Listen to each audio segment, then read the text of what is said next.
Alors, quelles sont les IA que j'utilise? Pour rappel, moi je bosse dans la com, donc tout ce qui est création de sites, réseaux sociaux, etc. ChatGPT, aujourd'hui j'ai un abonnement payant parce que je fais des customs, donc j'ai besoin de l'abonnement payant pour ça.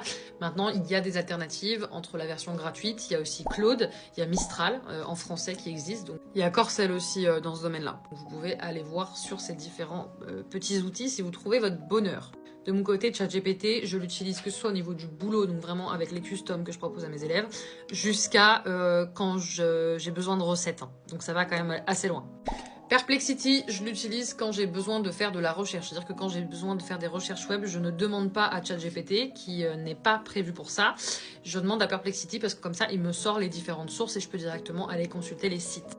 Midjourney, pour la création de visuels, bah désolé, Dolly c'est vraiment du caca, donc je vais sur Midjourney, je crée tous mes visuels avec Midjourney, pareil j'ai un abonnement payant Midjourney. Dans les alternatives, il y a Flux,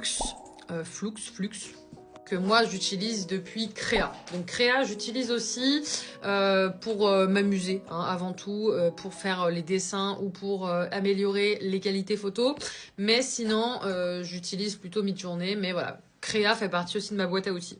Napkin, du coup, pour la création d'infographies. Voilà, ça je vous l'ai déjà présenté via une vidéo.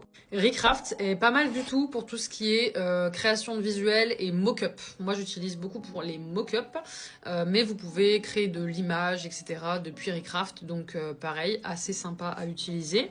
J'utilise évidemment les IA intégrées au logiciel Adobe, donc que ce soit l'IA générative de Photoshop ou de Illustrator, donc directement intégré. Pour les musiques, j'utilise Suno. Pour les vidéos, il y a Edgen qui est bien pour les avatars. Il y a Runway ML. Qu'est-ce qu'il y a d'autre en IA que j'utilise? DeepL pour la traduction en plusieurs langues. Et ça vous fait déjà quelques outils à essayer. Bon, si vous voulez vraiment de l'info sur les IA, je vous conseille 2 comptes. C'est Renaud Décode, que moi je l'écoute tous les midis. Enfin là, il va changer les horaires. Bref, c'est pas le sujet, mais je l'écoute vraiment tous les midis. Et il y a Une fille IA qui vous fait vraiment des vidéos que là-dessus.